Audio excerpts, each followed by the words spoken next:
Hi, in this video I want to talk about Switzerland, the Swiss military and Swiss defense policy. What kind of military does Switzerland have? And why does Switzerland even have a military? What's it actually for? The subject turns out to be a lot more interesting than I thought, because it turns out that the Swiss have put a lot of thought into their military, into why they have a military and what it's for. Now, this doesn't necessarily mean that they've made all the right choices or the best choices, but rather just that there's thinking going on. It's the thinking that's going on behind the choices that I find interesting. Another interesting thing about the Swiss military is that a lot of why they've decided to do this or that has more to do with their own sort of cultural identity and strategic culture than it has with any kind of objective assessment of the security requirements or the threat environment or anything like that. So they make choices that I don't know if necessarily anybody else would make, but these are choices that are kind of true to Switzerland. So in a weird way, they're kind of revealing. My name is Michael Shurkin, and welcome to my YouTube channel, Pax Americana, a conversation about world affairs, global conflict, and military strategy. Yes, I'm back in this location for the moment. I'm slowly working on improving it. I got a new light that I'm very excited about, so hopefully the lighting is improved. And now I got to try to figure out what to do about the background, but bear with me. Anyways, as with any of these videos, I usually divide them into different parts. In this video, the first part, I want to tackle Swiss military policy, sort of the history of Swiss military policy and defense thinking. And for that, I'm going to have to get a little bit into Swiss history. In the second part of the video, I'm going to talk about, give an overview of the Swiss military as it is, in light of the first part, and because I think it's actually very interesting. And then in the third part, I'm going to try to put it together and talk about whether or not this makes sense given sort of the military policy in part one, and then what they actually have in part two. Is there a consistency? And then talk about, like, where do the Swiss stand, and are they going where they need to be going, that sort of thing. Part one, Swiss military policy. Now, there are three things I think that need to be stated up front and just need to be kind of put on the table. So the first is that, right or wrong, the Swiss hold dear the idea of armed neutrality, which is in and of itself a very interesting thing. Some countries that choose neutrality are basically disarm. Ireland, I think, is an example, but that's not for the Swiss. The second is that the Swiss are really interested in the idea that their military must be a citizen's military. Historically, their military derives from militia, but that this evolved into a conscription-based army that's still very important. So you have a conscription-based army with a large reserve component, and that's just sort of a given. Now, the third thing that I think needs to be said is that the Switzerland exists in a neighborhood that sometimes is very, very rough. And for most of history, most of historical memory, has been a very rough neighborhood indeed. So they're not oblivious, and also they don't have the luxury of being on an island far from trouble where they can just sort of go, no, nothing's going on. No. Everything is happening around them. They are surrounded by countries that are, usually most of the countries around them are large and powerful and bellicose, and they're often fighting one another. So they can't ignore that. Now, one of the examples that I could draw just to illustrate this, once upon a time in my youth, I was on a hilltop in Switzerland overlooking a lake. It's very beautiful. And on the other side of the lake was Germany. And I think there were even like cows with those bells. And of course, I was with the young woman, because why else would I be there? And the woman tells me the story about how, according to her father, during World War II, when the Allies would bombard the German cities on the other side of the lake, people at night in Switzerland, right here on the Swiss side, you could read the newspapers at night by the light of the burning German cities. That kind of thing, I think, is hard to ignore or forget. That's kind of going to make an impression on you in terms of, like, holy crap, this is what we're dealing with. Holy crap, this is what's going on around us. We need to figure out what to do about it, because we don't want to get involved in this. We don't want to get dragged into this, or we don't want this kind of violence to spill over into our country. So what are we going to do? For full disclosure, my primary source on a lot of this stuff having to do with Swiss thinking and military policy and strategy comes from this really excellent book written by the Swiss scholar Fritz Kehlin. The book is this. Here's a screenshot of the cover, entitled, it's a mouthful, Die Schweizerische Gesamtverteidigung, totale Landesverteidigung im Kalten Krieg als kleinstaatliche Selbstbehauptungsstrategie im 20. Jahrhundert. Gesundheit, or Swiss total defense, total territorial defense in the Cold War is a small state self-assertion strategy. So there's a lot in this title. The idea is that it's a small state that wants to be able to assert itself and wants to be able to protect its own sovereignty. So it has to come up with the territorial defense concept, and this is related to this thing called total defense. Now, Kaylin, this book is really great. Kaylin, in fact, actually reached out to me and we had a really wonderful exchange. I learned a lot from him.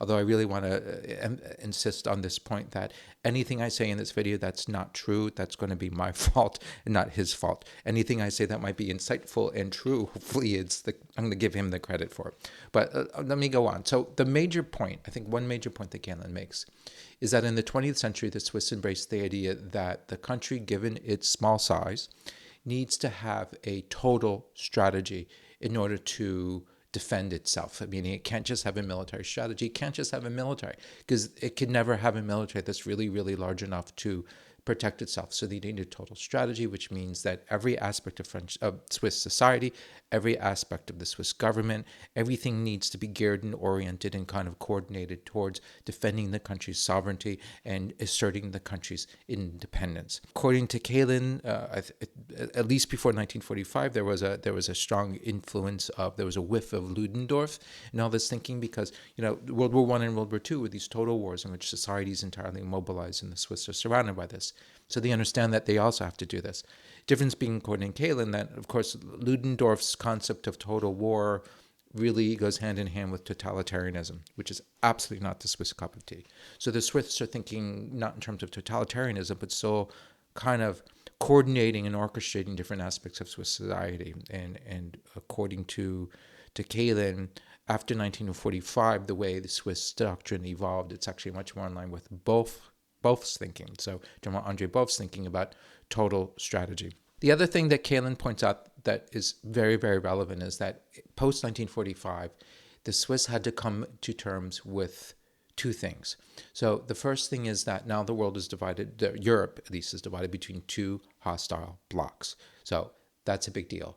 And it's also, as part of this, they think it likely that if there's a war, if there's World War III, that the Warsaw Pact might be able to get to and even cross the Rhine River, which means that even though the Swiss did consider the Soviets to be the bad guys, and just want to make that clear, it's not like everybody's bad guys, no, the Soviets are the bad guys, but they didn't see the threat as coming exclusively from the east because they saw the Soviet army sort of going, I'm going to go this way, but I guess it's oriented because of the screen this way. The Soviet Warsaw Pact kind of going around Switzerland and getting to the Rhine River, which is in western Switzerland, and then basically, in a sense, the threat comes from all around. Plus, the Swiss did not entirely trust the French and the Italians to stay out of the Soviet orbit, given the strength and influence of the communist parties in those two countries in the 1940s, 50s, and I guess even 1960s.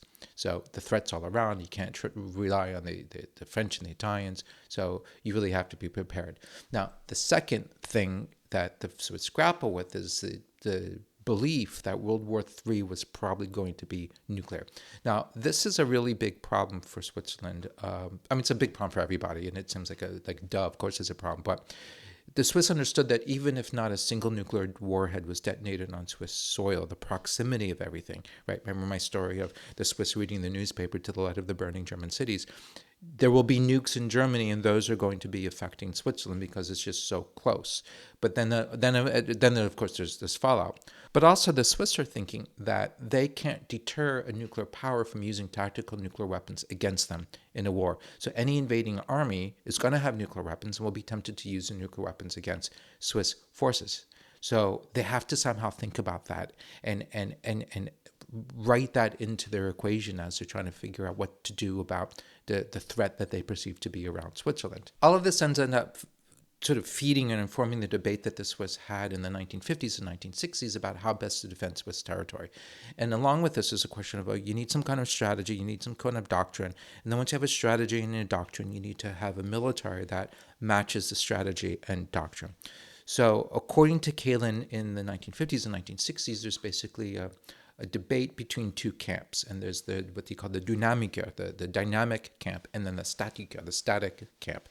And the argument on the part of the Dynamiker, the dynamic camp, is that the best way for Switzerland to defend itself against the invading Soviets or whomever would be to do offensive combined arms maneuver warfare. This is classic World War II style tactics with armored formations moving forward, doing the whole Kesselschlacht kind of thing.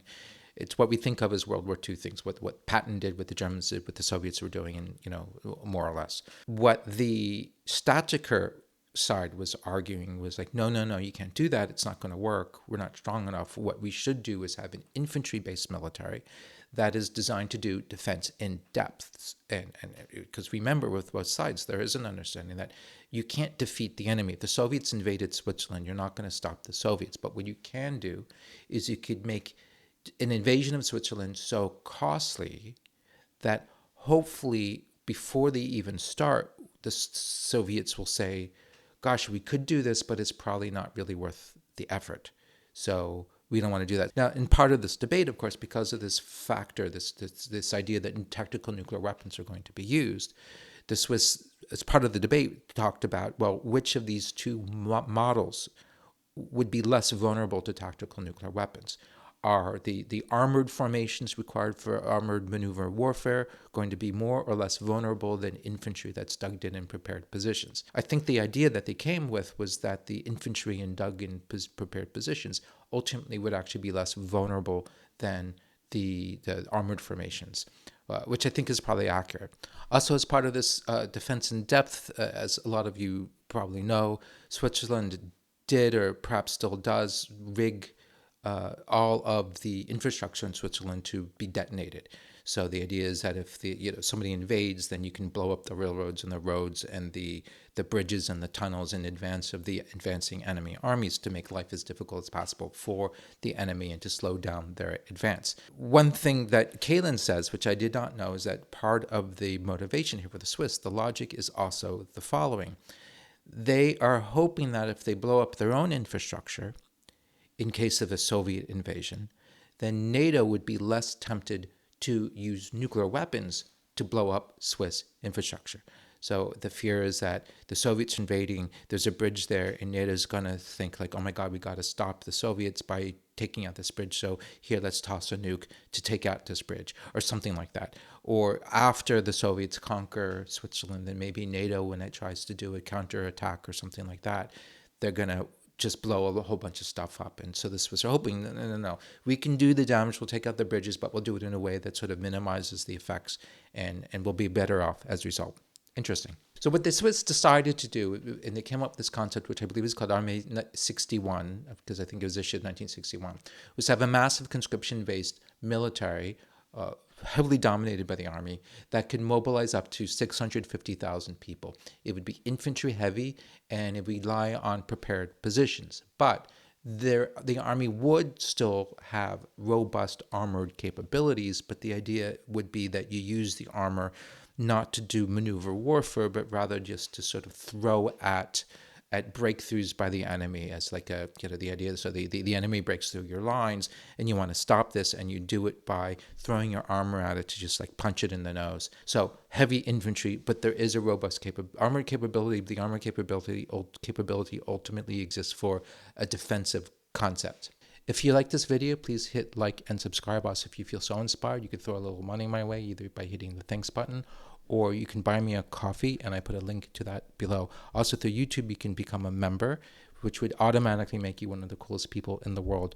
Thank you ahead of time, because I really need the support. The support is absolutely essential for me to keep making these videos. Now, let's fast forward to the end of the Cold War. The Swiss, like everybody else, are looking around and thinking that the threat of war in Europe is almost gone, which means that you can relax your defense posture, and you can reduce the size of your military, you can save money, you can get your peace dividend. And then now the debate becomes, okay, well, how small can our military be? How much can we get away with if we cut it? How little can we get away with spending? And then also there's a question of, well, what do you spend the money on? What kind of military do you need? Because where's the threat? Who's the threat? How do you prioritize? What capabilities are you going to toss out the window as you're doing your budget cuts versus the capabilities that you're going to keep? Or maybe there's some new capabilities that you need because you're thinking about different kinds of threats from the threat that you used to be thinking of all along. Then as and now, there were many camps in Switzerland debating all of these things. And I from what I understand, there were different camps, and there still are different camps. There's some on the left who basically argue that Switzerland doesn't need a military anymore in any way for anything. Or some people are much more conservative, saying, no, we need a military. But then there's debate is like, all right, how much of a military? And then what's the military actually for? Do we focus on territorial defense, or do we focus on other things? Also, in line with the Swiss notion of total policy, total defense policy, in Switzerland, it's very legitimate to argue that you shouldn't spend money on defense because prosperity, economic prosperity, is actually itself a pillar of defense and sovereignty. A rich country has an easier time acquiring weapons and defending itself and having more influence than a poorer country. So now is a moment to just prioritize the economy. So let's not spend as much money. Let's not incur debts in order to spend on defense, and let's not like cut social spending, that sort of thing. So different kinds of views about what to do. The first big change came in 1995 with a concept called Armee 95, which cut the size of the force. The core force remained territorial, the core focus remained on territorial defense. But now there's like more room for the other stuff, for flexibility, for different kinds of missions. Then in the 2000s comes the Armee XXI concept, which I believe was approved in a referendum in 2003. I mean, that's one of the weird things about Switzerland. When they make these policy decisions, they put it up for a big public referendum. You know, as an American, I find that mind-boggling. Imagine if they did that in the United States. But anyway, so they had this referendum, and basically what they vote is more cuts. So they're going to take the army down to like 220,000 people, fully mobilized, right, with all the reservists called in. And the idea is to invest in enough money to retain the military's knowledge of territorial defense, but not enough to retain its ability to actually do it. As Kalin puts it, it's about retaining the savoir-faire rather than the pouvoir-faire, the knowledge about how to do it rather than the ability to actually do it. And again, they're counting on this ability to grow the force, Aufwuchs, I think is the term he used, to grow the force in case of emergency, which also presumes that you're going to have enough warning time that you can start changing your nature, changing the nature of the force and increasing your defense spending, etc. But at the same time, it's really hard to argue that there was any sense of real priority or prioritization. So it's kind of like more like drifting. And it looks to me like the Swiss military was drifting in this period. So now with the Ukraine war raging, it seems that the drifting is sort of moving in a direction. There's a coalescence in a certain direction, a sort of a different kind of compromise that looks a lot more like the original compromise of the Cold War on like the Model 6, the Armee 61 concept, but not going as far and certainly not without the funding. Yet, and also it seems like Swiss voters are more open to spending more money, but not a lot more, at least not yet. So, for example, I'm going to give you some numbers here. During the Cold War, the Swiss routinely spent over 2% GDP on defense. After the Cold War, this dropped. So in 2014, the Swiss budget dropped to an all-time low of 0.63% of GDP. More recently, the budget's been creeping up and is now on track to reach 1% GDP, so that's not exactly a lot.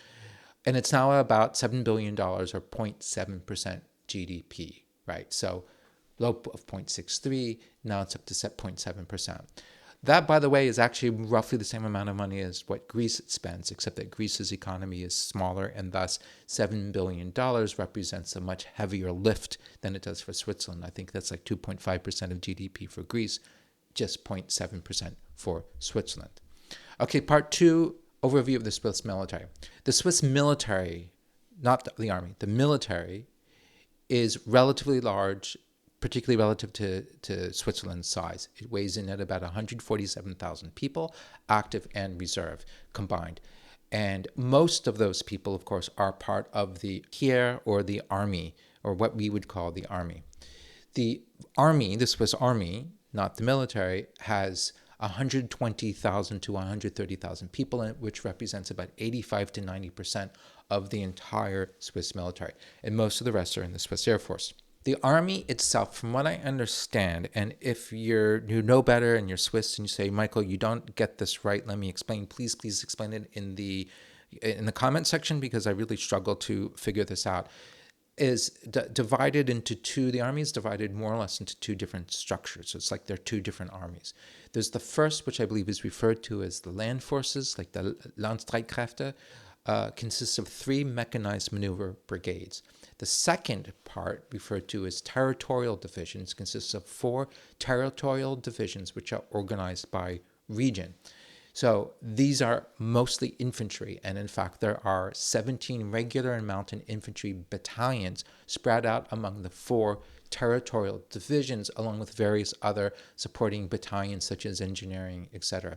And each of these 4 territorial divisions is roughly the same size as one of the 3 mechanized brigades. So this sort of adds up to 3 mechanized brigades and then 4, more or less, infantry brigades. So that represents kind of a hybrid and a compromise. 3 mechanized maneuver warfare, 4 infantry, and it's kind of a compromise. I should add also that the mechanized brigades are designed for maneuver warfare, and the 4 infantry brigades, from what I've been able to tell, are really designed for that old school infantry heavy defense in-depth thing that the Swiss were up to in the Cold War. So that's your compromise. So it's a ratio of 3 to 4, a little bit more heavy on the defense in depth, but not a lot. Now, compared to the Cold War, the ratio is much more in favor of the infantry defense in depth than it was on the mechanized warfare, the maneuver warfare. So, for example, in the Cold War order of battle, Armee XXI, the mix was about 40% infantry. In 1995, that dropped to 33% infantry. In 2004, with the Armee 21 concept, that dropped to 23% infantry, and today it might actually be less than 20% of the entire force. If we focus now on those brigades, the mechanized brigades, the brigades have some serious kit. This includes, they've got 134 main battle tanks, Leopard 2s, 133 M109 self-propelled howitzers. They're a bit old, but they're good, and there's a lot of them. So this is like more self-propelled howitzers than France has. They also have 186 CV-90 infantry fighting vehicles that are very popular. At least on the internet, the CV-90s are regarded as like, that's the best, the ultimate infantry fighting vehicle that you can possibly buy. And then to that, we need to add a large and diverse fleet of APCs and tank destroyers, M113s, of course, they're ubiquitous. And then you have MOWAG Piranhas, MOWAG Piranhas, Duros, and Eagles. Like most European countries, it's fair to say that the Swiss neglected air defenses after the end of the Cold War. They have 24 legacy anti-aircraft guns. That's good. I think better now than before, because now everybody realizes that you need anti-aircraft guns. They're so useful for drones.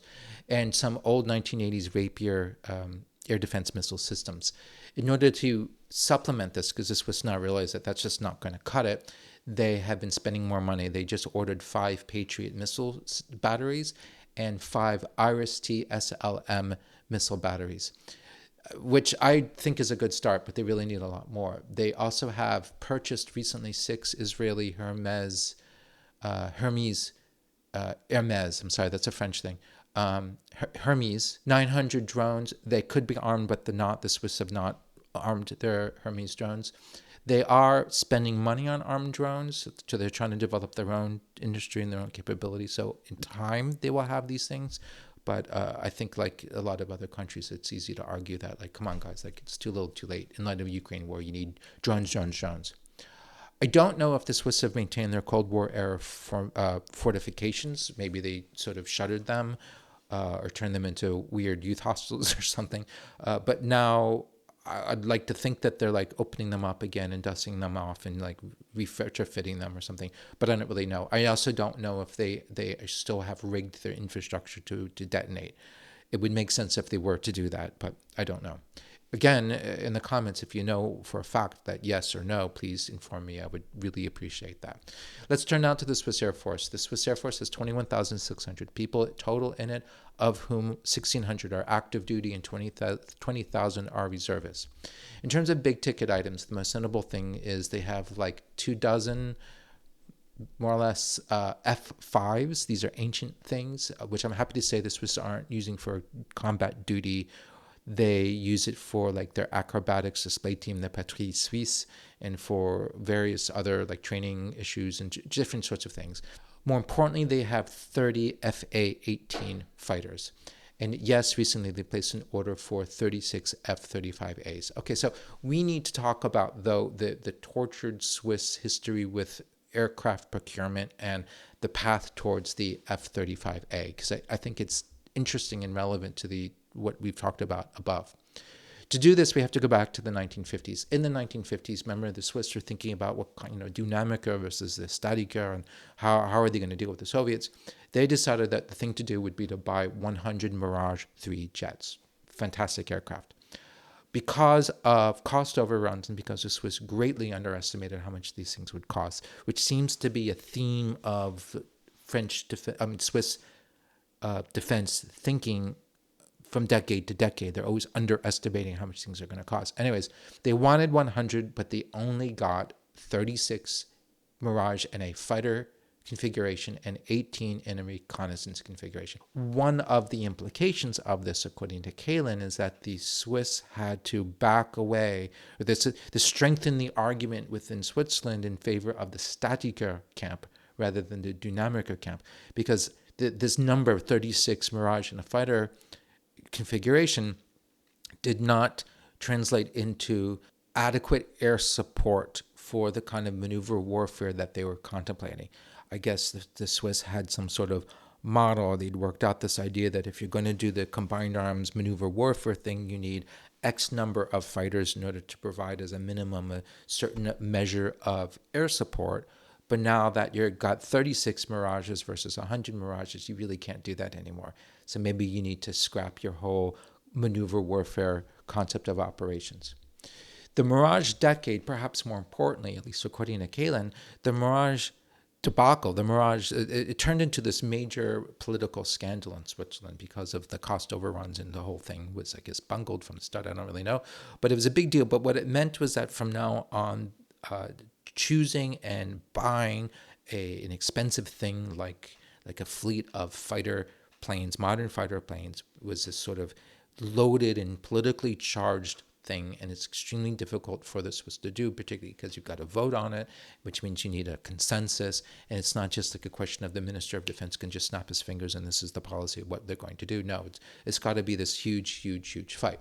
So in the 1980s, the Swiss decided, all right, we got to replace the Mirage 3s, which, by the way, from what I read, were not entirely phased out into the early 2000s, which I think is pretty cool.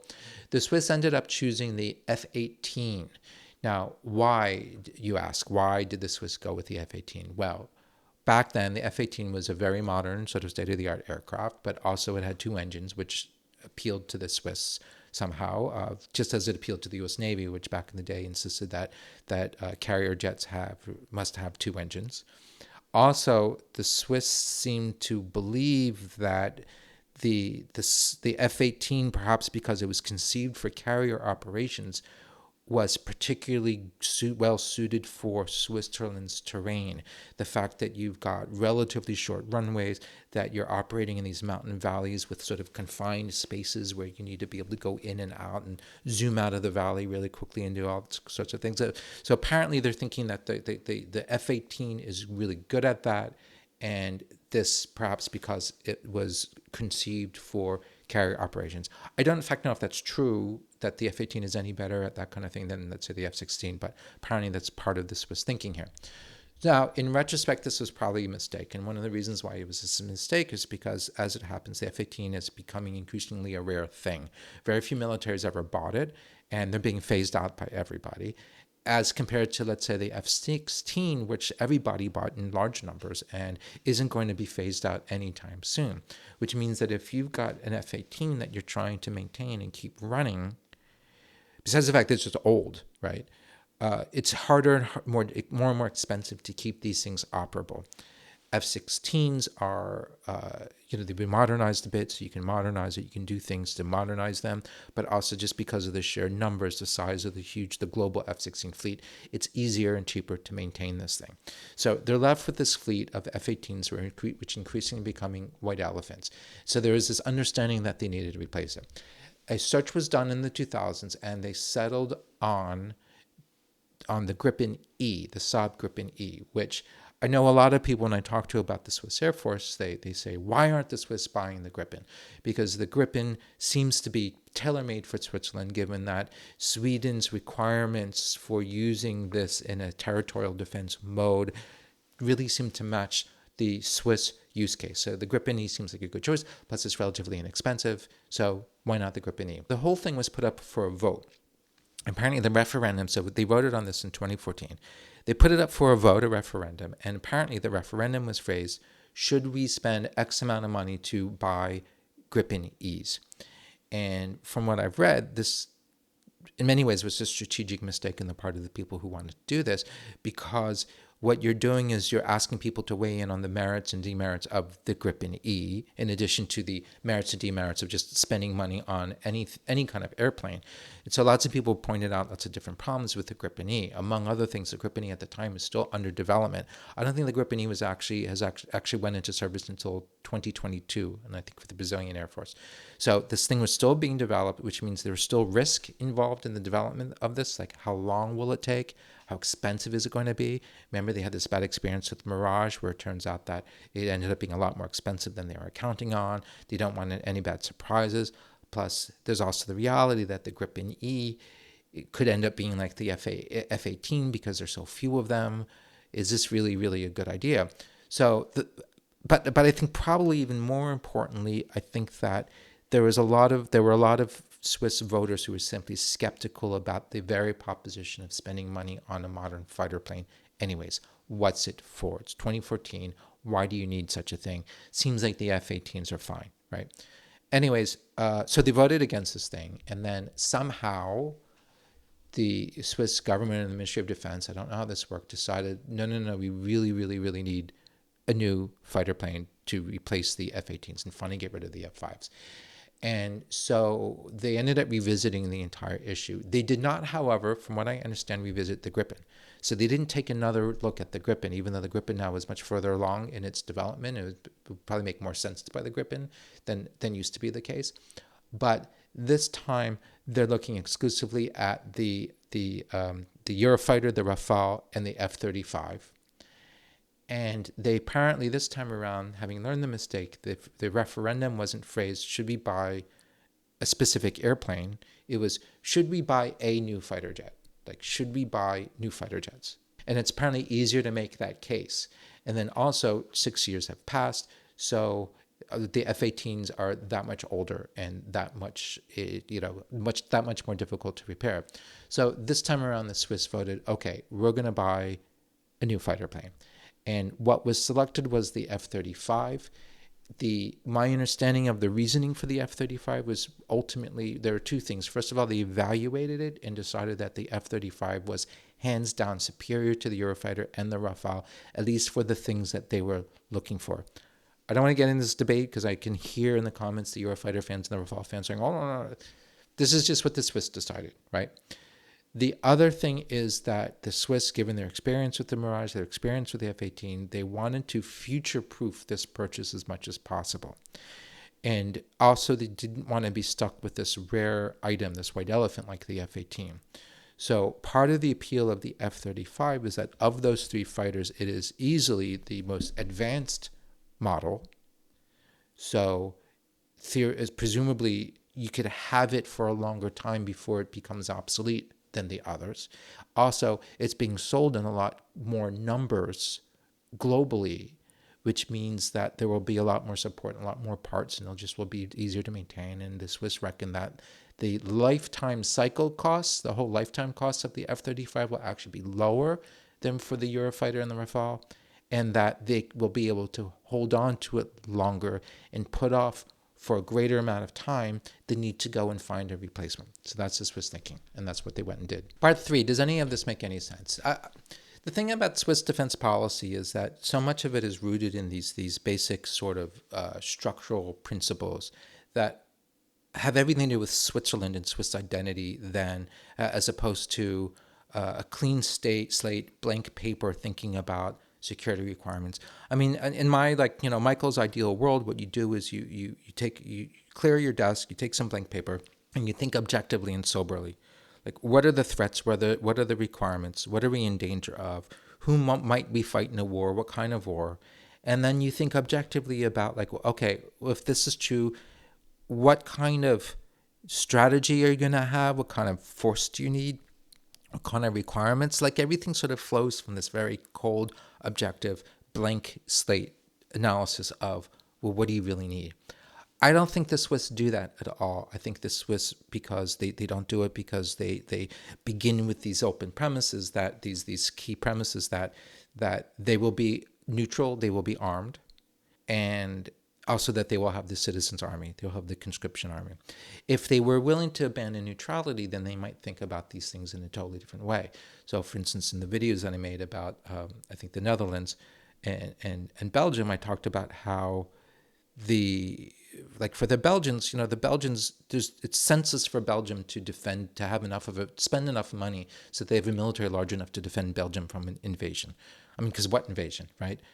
Plus, they just can't. They can't. It's just too small. There's not enough money. But what Belgium can do is that by signing into the NATO team, Team NATO, what they can do is, in exchange for the NATO guarantees, in a sense, what they could do is they could do what they can to make themselves a valuable member of the NATO team. So even if that just means being able to generate one really good brigade, heavy brigade, with their new French infantry fighting vehicles and that kind of thing, then that's great. So let's have a cutting-edge brigade that we can contribute to a coalition fight. And they wanted to make the brigade good enough so that when the Belgian Mechanized Brigade shows up for a big fight, whoever they're joining, whether they're Americans or Germans or French or whatever, aren't going to say, oh, crap, the Belgians are here. They're going to be like, oh, awesome, you guys are going to be really great. Come over here and let's work this out. If you were Switzerland and you're not neutral, then you could think about that. Like, how do you best support the NATO mission? But they're not doing that. So as a result, that immediately constrains their choices. And then with that, you still have to ask, the perennial questions of what are the threats, where are the threats going to come from? It is clear, and I think the Swiss understand this, that the military threat is Russian. And I think they also understand, and I think this is interesting because of, again, this idea of total policy, that also their industry is a target, not just militarily. So they're worried about the independence of their industry. And they also realize they think that they need to have a vital industry in order to have the resources in order to be able to fight a war if they absolutely have to. Then the question is just, okay, well, if this is true, then what do we do about it, right? How much money do we really need to spend? What kind of force? And they're struggling with this. I think they're struggling with the kind of force. And hence, you could see that in the fact that you've got the mechanized brigades and then the infantry battalions and the four divisions, territorial divisions. Like, what are they going for and what works and what combination makes sense? I think you can argue that like in the Armee 61 concept, you really don't need the mechanized brigades. What you really need is just this robust infantry heavy force that's going to do the defense in depth. Or maybe you argue that you can do it, the mobile, the maneuver warfare much more easily with high technology than they can, but then you're gambling on the technology, so on and so forth. What I can say is I do think that like a lot of European countries, I don't think they're taking air defenses seriously enough. They're buying 5 batteries, they're flying 5 Iris, but it looks to me like you need a lot more comprehensive and at every level, the short range, medium range, and long range. All the more so being in this neutral country that's smack in the middle of everything. I also feel like drones are this obvious thing where you need the drones, and of every kind. I don't believe the Swiss have loitering munitions, for example, or anything like that. Clearly you do, and plus all the European countries are having this problem. The Western European countries, they've got these drone programs and they're buying these large, super expensive drones. There's what the Ukrainians and the Russians are doing is they're just sort of cranking out gigantic numbers of really cheap drones, and that seems to be what you need to do rather than have these super expensive high-end drones. If you look in the description, in addition to the Buy Me a Coffee link, you'll also see links to my social media feeds, Twitter, I still can't call it X, Twitter, Blue Sky, and LinkedIn, plus my Substack, which is also called Pax Americana. And then last but not least, my own website, michaelshirkin.com. Thank you very much. Stay tuned. There's plenty more in the pipeline. Bye-bye.